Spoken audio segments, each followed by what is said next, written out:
We're back with another episode. We're back with another episode of Britt. And how are you guys doing? I hope you guys are having an amazing week, and you will have an amazing week. I was like, I better start saying that. Like, I hope you guys will have an amazing week. Okay, because this episode comes out on a Monday. It's the start of the week. And yeah, so what did I do over the weekend before this beautiful Monday? Hopefully it's a beautiful Monday in your city or wherever you live. But yeah, I haven't done much. I've been having like a very fatigued week. Like, oh my gosh, girl, if I could sleep all day, honey, I probably would. Like that type of week. So yeah, like those weeks you just don't want to do nothing or whatever the case may be. So yeah, that's it. I don't think I did anything like special last week or this week for me. Yeah, no. I haven't done anything like that I'm like, ooh, I gotta tell you guys about. What's been going on? Ugh, I don't even know. I keep looking at my eyelashes. I got these long ass eyelashes. Let me tell y'all. So I like wearing eyelashes on, Britt says, or wearing them in general for the most part. So I actually had found this website. Well, I don't think I found it. I think I've heard of it. It's called Lotus Lashes. They had a sale. It was like 60% off. So I was like, I'm about to just rack up on mad lashes. And I like the full mink ones because it looked like real hair. So anyway, they just kind of show the eye closed with the lashes on. And it looked nice on the girl. But then when it came, it was so long. But, I already bought them. So I was like, I'm going to just wear them. Whether they long or not, whether y'all think I look ratchet or not. I paid for them. I can't return them. So I'm about to wear these shits. Period. But anyway, this week, what has been going on? I watched the admission scandal. What's that thing called? Documentary on Netflix. I actually finished watching it yesterday. Me and Femi watched it. And, I was like one of those people. I'm pretty sure all of us was like one of those people who was just like, but we knew this though. Like, you know what I'm saying? Like, we already knew that white people was paying for their kids to go to college. I just didn't really know that it was illegal. Like, that illegal. Like, one day I thought about it, like, is it really illegal? Like, is this somewhere in the clause? Like, I wish they would have spoke about that. Like, why was it something that was considered illegal?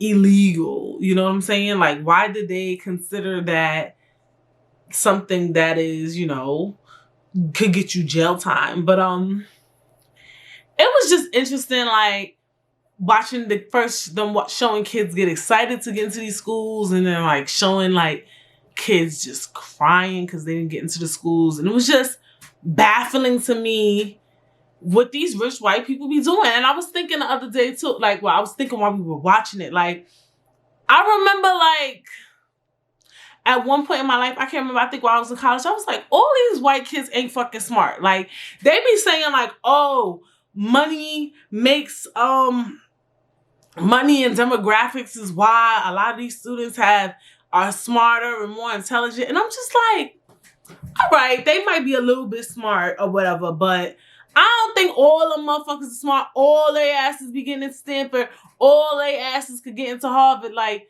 rich white kids, they have access to partying and drugs and alcohol. Like, they're still teenagers at the end of the day. Like, whether you're white, black, orange, or gold, you're still a teenager. So I just feel like they are destined to get in trouble. They are destined to get caught up in boys and fuck up in school sometimes and cut school and be bad.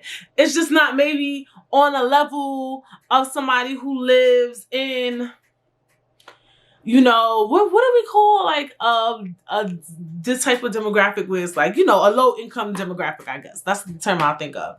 Or whatever. It's like, I was thinking that like these kids are still just teenagers. You can't tell me all rich kids are smart. Because even all rich people ain't smart.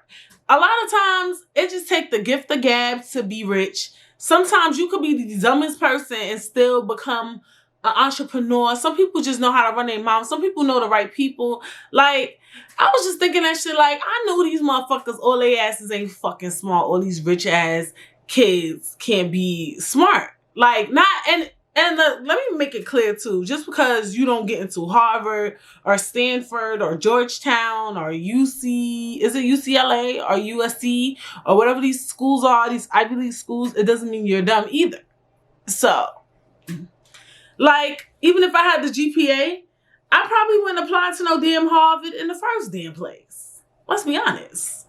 I mean, I don't know, because I'm thinking, like, if I was one of those type of kids, like, that was, like, really a genius, would I want to, like, go to an Ivy League school? I don't know.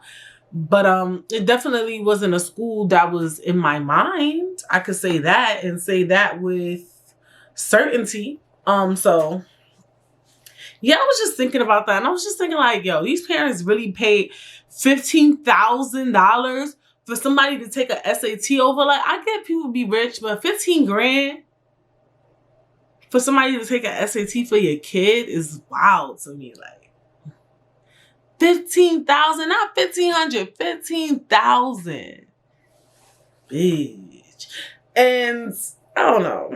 So yeah, I watched that. I thought it was interesting. It was more interesting than I imagined. But I also thought it was silly too, because these people got like 5-month sentence, 3-month sentence. I'm like, if y'all was going to give them that low of a sentence, not saying they deserve the big sentence. I'm just like, this shit shouldn't even make the motherfucking news. But I guess like rich white people like stuff like that.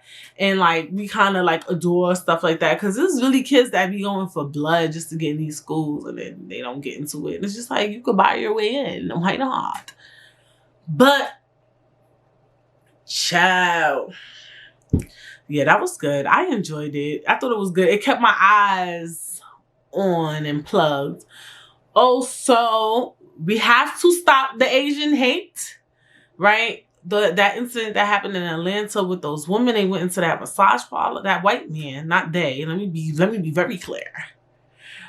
Went into the massage parlor and shot up them Asian women. What's that about? Like, people just, I don't know, like, certain stuff just be weirding me out. Like, what would possess you to do some shit like that? Like, it's not that serious. Like, oh my gosh.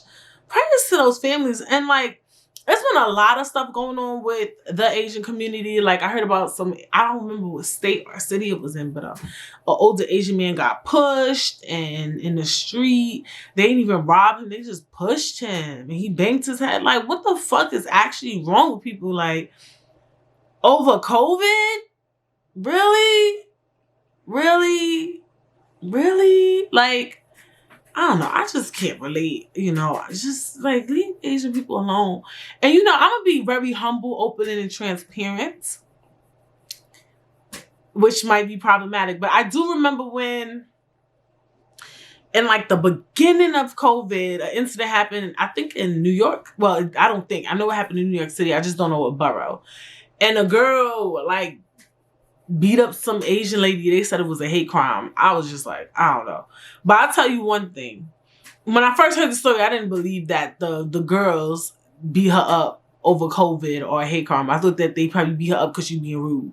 Because I'm going to just tell you right now, that's why when a lot of in the beginning, let me speak, bitch, okay? In the beginning, when a lot of shit was going on, especially like with the COVID and just people I don't agree with violence or just people just bringing down the Asian community. I was just like, I want them to fight their own fight, because growing up in Brooklyn, pre-gentrification, Asians, bitch, when you want to talk racist, you could talk about Asian people, bitch. Like, they were, to me, some of the most racist people. Like, white people are top 5 races. Like, they're number 1. We know that. It's number 1. Right up under that is Asians. I put all my life, like, when it comes to, like, certain races, when I think of racism, I'm always going to think white first. Then I'm going to think Asians next. I swear, like, that's how bad, when I'm talking growing up, I'm talking about young. I'm talking about elementary school. Like, I was, like, 10, 11, 12. And Asians, they run everything, especially back in the day. Like now you see a lot of Black-owned businesses and just other businesses as well. But they ran the Chinese food store. I seen, I seen incidents happen where, yes, the Asian person the Asian person had the right to bug the fuck out. But I've also seen instances where Asian people be being mad rude, mad nasty. Period. A lot to Black people. And it was like one of those things where it was like a real toxic relationship, I felt, with the Black community, because they ran all the things we kind of loved at the time. Like, I don't really bang with Chinese food, not because of COVID, but I just, I think I ate it too much. I don't know. That was the one reason why I don't really eat it as much as I used to. But, but I do love me some steamed dumplings, though. I love me some dumplings. I love them fried. I love them steamed. I love dumplings from, like, Asians. I don't care what race it is. I don't care. Their dumplings taste amazing. But anyway, moving on.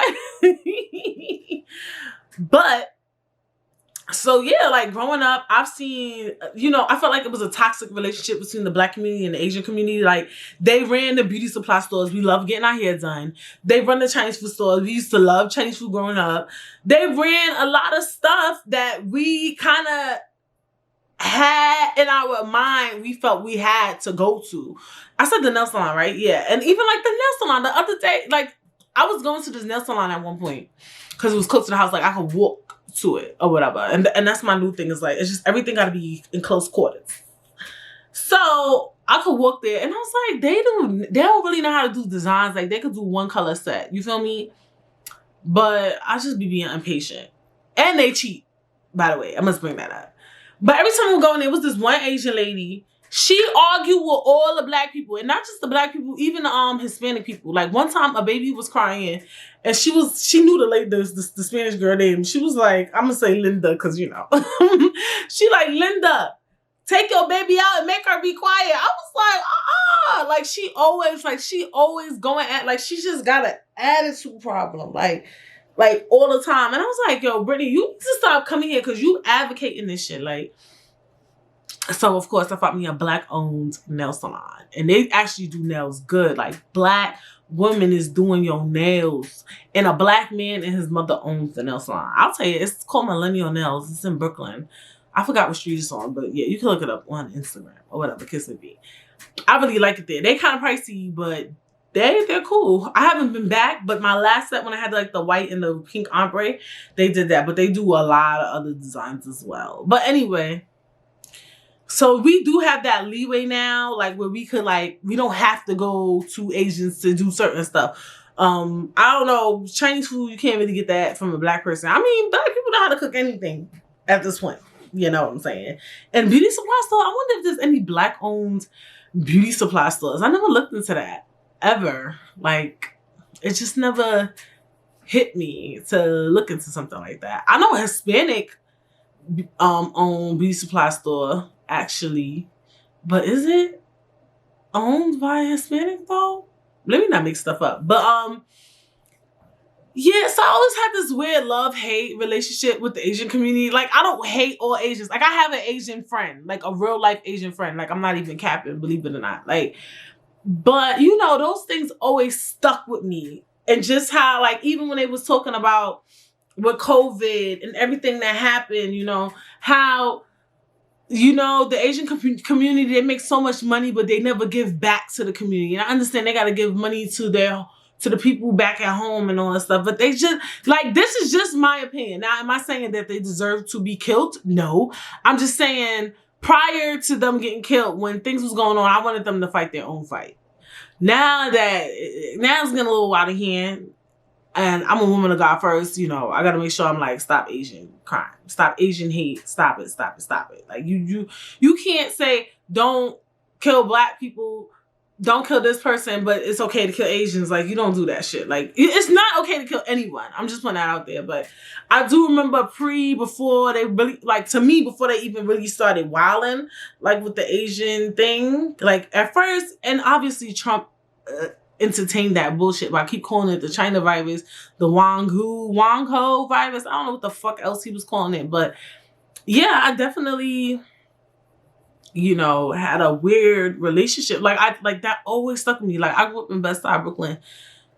Even when I moved to Stafford, and just if they own a liquor store, sometimes they own liquor stores. A lot of different people own liquor stores now, but sometimes some of them are Asian owned. Like, and they just always just doing some shit. Like, they just be doing too much, and it don't even be just to me. Like, I see how they treat other people, and I'm telling you, it's just like a toxic ass relationship with the Black and Asian community. Like, you see like an Asian person disrespect the Black person and just be like, oh Lord. Like, when they be doing it in the store, like, let me mind my business, like that type of thing. But they be doing some foul shit. Even when I was in Buffalo, like, they just, like, I don't know if they have a thing against Black people or whatever, but I do remember saying that they need to let them fight their own fight. I do remember saying that.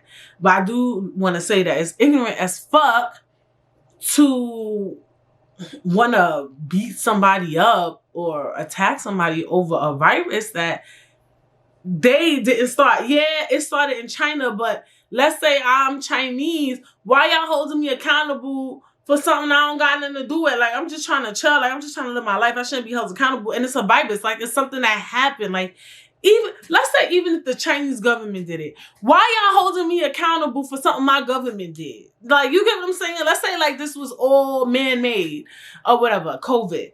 Why am I being held accountable for this? You get what I'm saying? Like, y'all cannot do that. And number one, you just can't kill people in general. You cannot beat anyone up in general. That is not your job. Like, what the fuck? Like, people are really nuts. Like, this country is full of crazy people. Y'all better leave people the fuck alone, So, yeah, we need to stop the Asian hate.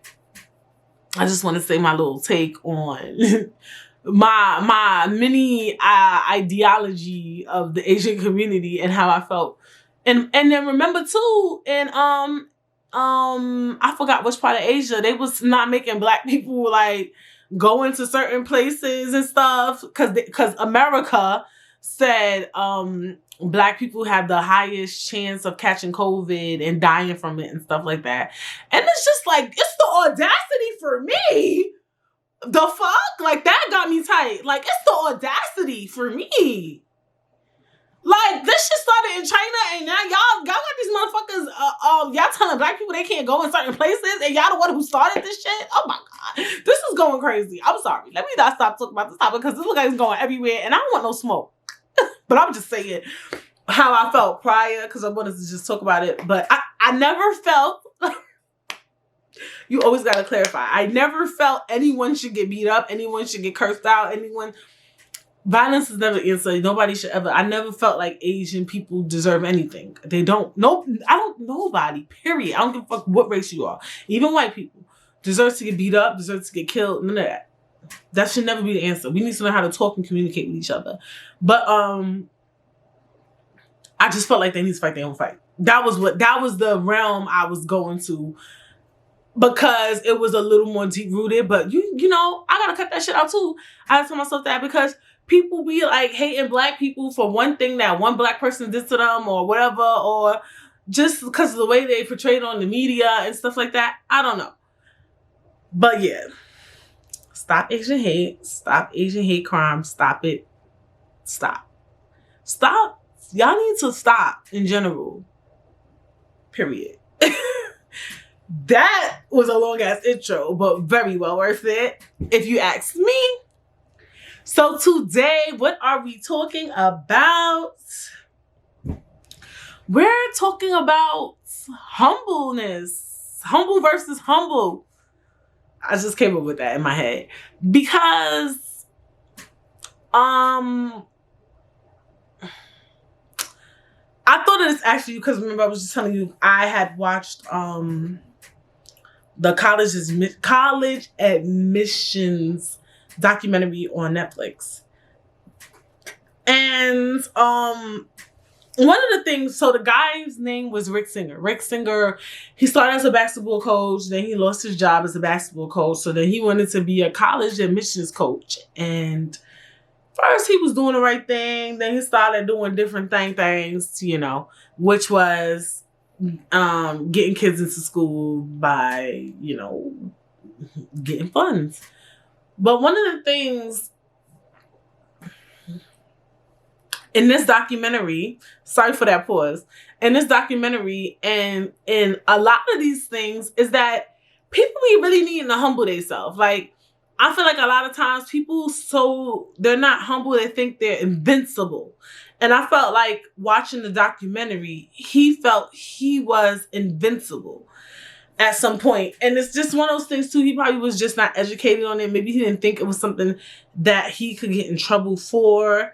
And it's just taught me, like, people need to chill. People really need to humble themselves.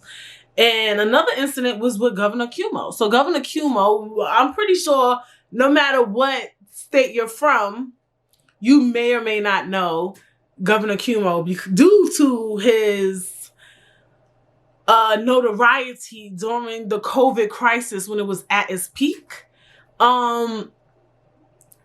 He was such a noble figure for COVID in 2020. Like, March 30th was when this shit got crazy, and he was just the guy. I personally knew he was a jackass because meanwhile, you're getting on TV talking about this, that, the third, and the other, but you got the people in the goddamn freezers. The fucking world is closed. The world is closed, but it's open. You got people still going to Target. People can still go to Walmart.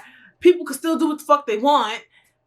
But you think you figured out the COVID crisis, bitch. I've been peep game that all he was doing was talking.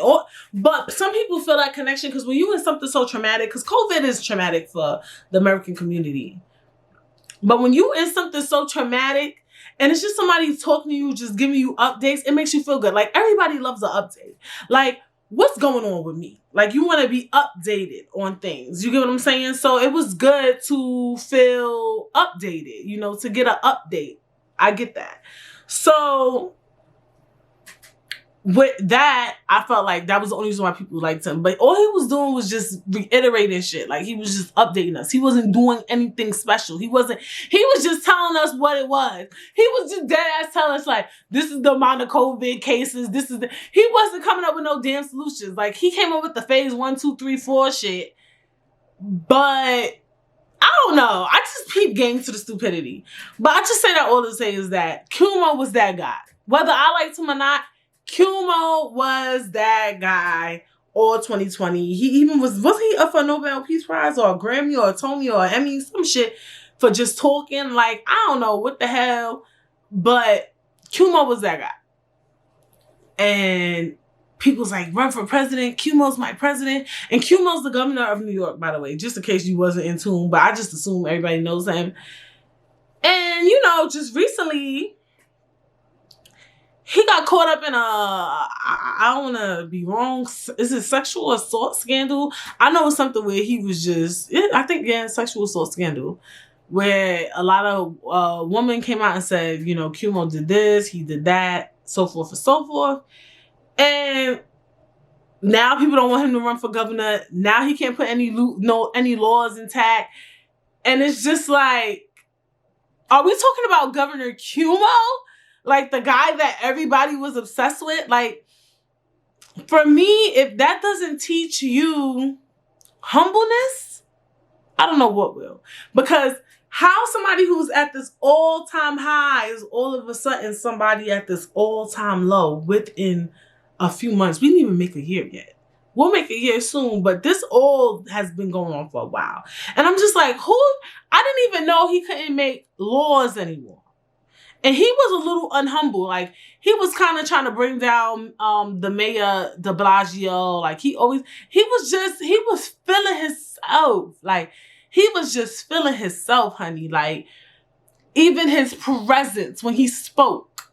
You know what I'm saying? And it just taught me, like, and I hope everybody that, like, you can always hit a low point. You can always hit a low point at any moment. You could just really not be that girl anymore within a few months. Like, that's crazy to me. Like, this is crazy. This is absolutely crazy. And I have on theory that, Cuomo probably wasn't the best person around these times. He probably wasn't the easiest to work with. And that's why a lot of this shit is taking place.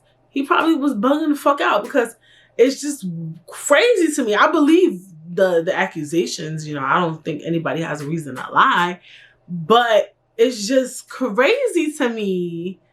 Like, y'all not baffled? So it's just like, people really need to humble themselves. We all need to humble ourselves. But before I talk about humbling ourselves, right? Why I say humble versus humble is because sometimes you don't want to be humble, right? We talk about that, right? Sometimes we feel the need to be humble in such a way where we got something planned, we got some ideas going, we doing big things, and we feel like we gotta be humble. We can't talk about it in such a way. We can't be braggadocious. We'll come off as braggadocious and show-offy. And you gotta know the difference. You know what I'm saying? You have to know that difference when you're being humble, but you being humble. You know what I'm saying? Like, when you being too humble, I should say. Like, if you do something, I feel like, then talk about it. Like, I do feel like that sometimes. Like, I always used to feel like I can't say certain things or talk about certain things to certain people. And I still do feel like that. I do feel like some people don't want to hear certain conversations you have. Even too, let's talk about like even in marriage, right? I know, like, I feel like people who, when they first get married, right, you kind of, or even when you get a boyfriend or you get in a relationship, you feel weird saying we or us or me and my boyfriend, me and my husband when you first get married. And a lot of people say it's just because I'm not used to it. No, you don't feel comfortable saying it to somebody who's single or around certain people. You feel like you're stepping over a line, or you're obsessing over the fact that you have a man. So sometimes you feel like, oh, I feel weird saying that. I feel like I'm being show-offy. And it's like, but you really have a husband though. You really have a boyfriend though. Like, you can say boyfriend, you can say husband, you can say us, you can say we, because you and that person are going there. Or maybe you do a lot of things with your husband or your boyfriend. Unfortunately, not like that. But I mean, you can't change what's facts. You get what I'm saying? Like, some shit is facts. Like, real talk. Like, and are you being braggadocious by saying we are going here, or me and my husband? How is that being braggadocious? Do you want them to say the person's name? That's their husband though. You know what I'm saying? Or like, it's just like when people say me and my friend, me and my mom. You want me to say me and Elsa? Or you want me to say me and my mom? Like, it's the same ideology. And I feel like sometimes we want to be humble and gracious in times where it's not really needed. And sometimes you're just trying to help people's insecurities and things like that. Or when you start something new, right? You go to school, right? Let's say you go back to school, or you're getting your degree, or you're about to get your degree. You can't say, oh, I remember too, like back when I was in school, when you in college for 4 years, right? For your bachelor's, right?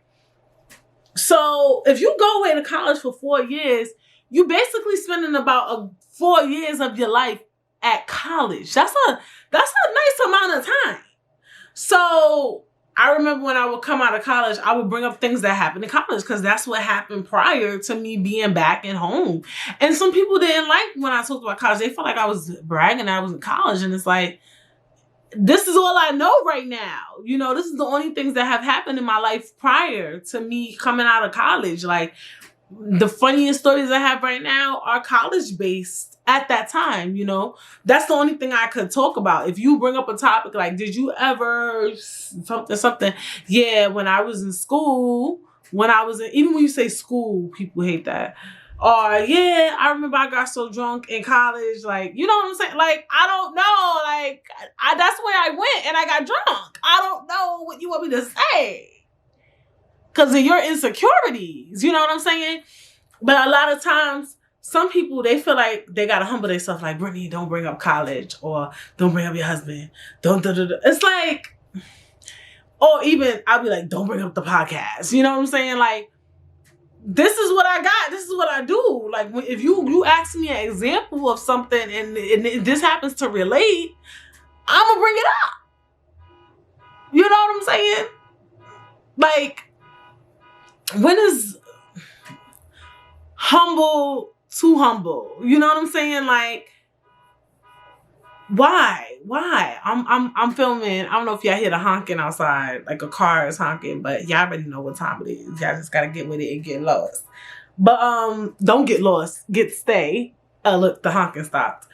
But anyway, I feel like when it's humble too humble, and when it's humble, you know, just right. I feel like if something is fact, if something is like your actual life, like you actually have a boyfriend, you actually have a husband, you actually went to school, you actually like, and it just aligns with the story or whatever you're talking about, whatever you have to say, then you don't gotta be fucking humble. Like, that's people insecurities. Like, you can't fix people insecurities. Like, what the fuck, bro? Like, why would you change your statement of fact just to feed somebody's,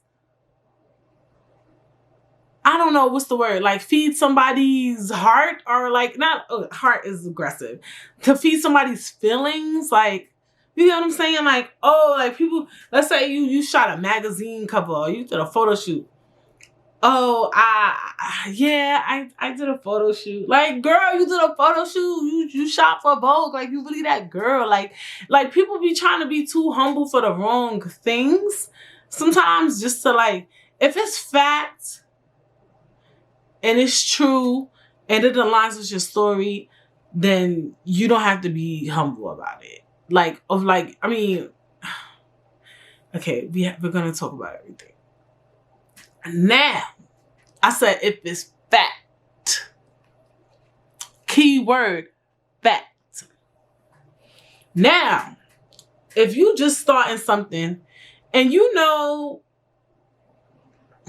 maybe the field is a bit shaky, your numbers ain't been aligned, you doing some shit that ain't really legal, you're gonna need to humble yourself. I'm gonna need for you to humble yourself, because like, when people, I could use so many fucking examples, it's ridiculous. When you doing some shit that ain't right, you know you be doing some shit that you currently doing some shit that ain't really aligned, but you over here acting like you really that girl or that guy. You get what I'm saying? Like, you doing some shit that ain't really the best. You need to humble yourself. Like with the Rick Singer guy. Now, you know damn well, it's motherfucking kids that want to get into fucking Stanford, and you over here taking money for kids to go to Stanford. You know what you doing ain't right. Low key, high key. Like, you know, you may not know the ramifications for it, but you know, in some ways in your heart, something about it ain't right. Right? So, for me, you gotta humble yourself. You gotta kind of lay low and chill the fuck out. You get what I'm saying? And that's one of the things, is like, some people, they be doing stuff you know you ain't really supposed to be doing, but you just not humble about it. Like, and not even just stuff you're not supposed to be doing when you don't have fact. Like, you like, oh, I'm in this business, it's gonna be a $5 million. Humble yourself. You don't know if it's gonna be $5 million yet. You're only at 0. And it's one thing to manifest things, right? Because I understand that. Some people say it's a $5 million business because they want $5 million. Manifestation needs to be kept to itself sometimes. It's not something you have to tell everyone. You don't have to tell the whole world that you're gonna make $5 million when you're at 0 right now. Like, you get what I'm saying? Like, you haven't even opened a company. Things like that, of that nature. Like, humble yourselves, you know? And it's about how you talk about things, right? Because is it a fact? Because remember I said, when you speak in fact, you don't got to be so humble. Is it a fact that you run a business? Yeah, it is a fact. So you can talk about that, but watch what you say when you come to numbers, or Or I understand, see, this topic is actually very complex. I understand we want to be the best. And sometimes you want to be like, I'm the best braider on the market or whatever. And it's like, you could say that, but like, chill out. Like, I don't know. Like, people just be needing to humble themselves. Like, for real. Like, and being humble is so weird because sometimes I do feel like we can be too humble. But I also feel like sometimes people aren't humble enough. So how do we find that medium? Like, where you're just the right amount of humble? And it's hard. It's hard because, especially when you're a regular day person, well, not all of us. Some of us are very ordinary people. And I feel like, all right, with rich, affluent people, with rich, affluent people, they might need to be humble too, because at some point, you could still lose it all. I feel like you can always lose it all. And that's where we got to be careful and we got to be better. It's just knowing and understanding that at some point you can lose it all no matter what. It's not something we want, but you can lose it all. Or you may not lose it all. You can lose something. You thought you were so amazing because you're rich and you can do this and you can do that. And then something traumatic or crazy happens to you. You're just like, who, me? Yeah, you. Yeah, you. Yeah. Like, and those are the things that we call humbling experiences, right? Where you really thought you was just invincible. And now you're dealing with something you never thought that you would have to deal with. You get what I'm saying? So, I don't know. It's just interesting. It's an interesting take idea on just being humble and just knowing how to maneuver it. I think actually it might be hard to maneuver humbleness. Because you don't really know when you're being too humble and when you're not humble enough. And for some could say, should I even care? You don't have to care. You don't have to care about anything. You know what I'm saying? But I just feel like the reason why I say that is because sometimes when you're not humble enough, that's when you start getting caught up in shit. When you start being unhumble, that's when all of a sudden the crumbles start fucking falling. Like, as soon as you start feeling yourself a little too much, that's when everything goes haywire. Like, you have to be at a point where you're humble so that, number one, I feel like, too, not being humble, you can make the wrong choices and the wrong decisions that ultimately affect the outcome. You get what I'm saying? Like, somebody else I feel like is a humble 6ix9ine. I feel like after everything, he did the snitching, he did all of this stuff, and I watched a documentary on Hulu, and I watched his interview, and he almost got killed, and all these things. Like, you did all this for attention. And you went to jail for a while. For me, I felt like when he came back home, he should have just been humble. Like, I feel like he shouldn't have came out with a rap song into still entertaining gang violence and fighting and all this stuff. What he should have did was maybe make a humbling track talking about what he has been through, how he wants to improve. People think, did he think those records wouldn't sell? Maybe it would, because at the time you were at your peak. Now we don't give a fuck about 6ix9ine. So now you done lost all your momentum because you wanted to come out here and be a fucking clown. And now we just like, really? Like, you know what I'm saying? So I just think it's important for us to really own in on just being humble. We have to own in on that because that's where things go wrong, is when you're so unhumble, you start making the wrong choices. You like, I'm gonna make 10,000 in the next 3 months. Now you get a credit card and you buying Gucci, Fendi, and Prada. Now that's a very remedial way to be unhumble, in my opinion, but it happens. It definitely happens. So yeah, you have to be very careful with not being humble and making the wrong decisions, but you also have to sometimes not be so humble as well, because you do want to manifest certain things in your life. And manifestation, I believe, is very real. I wish I was really good at it. I feel like it's a mastery to manifestation. Like, I feel like I speak certain stuff, but I don't know. I'm gonna start, like I said this year though, I'm gonna really start manifesting stuff and really speaking things to light and, trying my best. Like, I be feeling like maybe I'm not saying the right things, or I'm not acting the right way, or I don't know. It's probably a topic of discussion too, manifestation. I can't really speak too much on it because I feel like I haven't fully grasped manifestation. But I do think humbleness and manifestation align with each other when you speak of topics, because you have to, in some ways, not be so humble to manifest things, in my opinion. Like, you got to be able to say, I will be successful. That ain't some humble ass shit. Like, that's kind of some, like, yes shit. Like, you get what I'm saying? So, yeah. You got to, in some ways, be a little... But is that, like, not being humble? Yeah, that is, in a way. But in order to reach manifestation, so, yeah, that's something I want to work on. But you just be careful.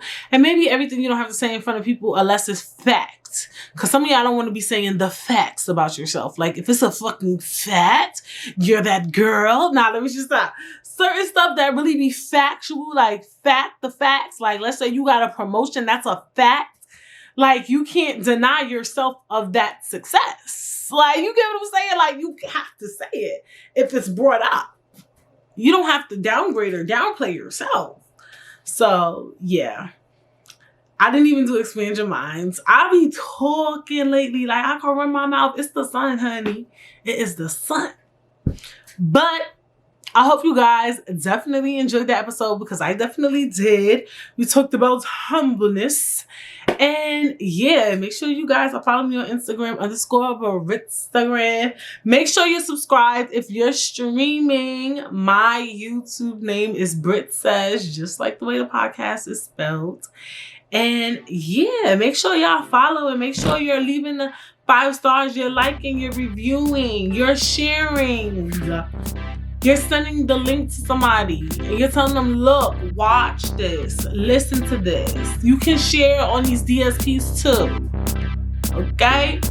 And even word of mouth is sharing. Listen to Britt Says the podcast. Okay? So make sure you guys are doing that. And until then, I will see you guys when next.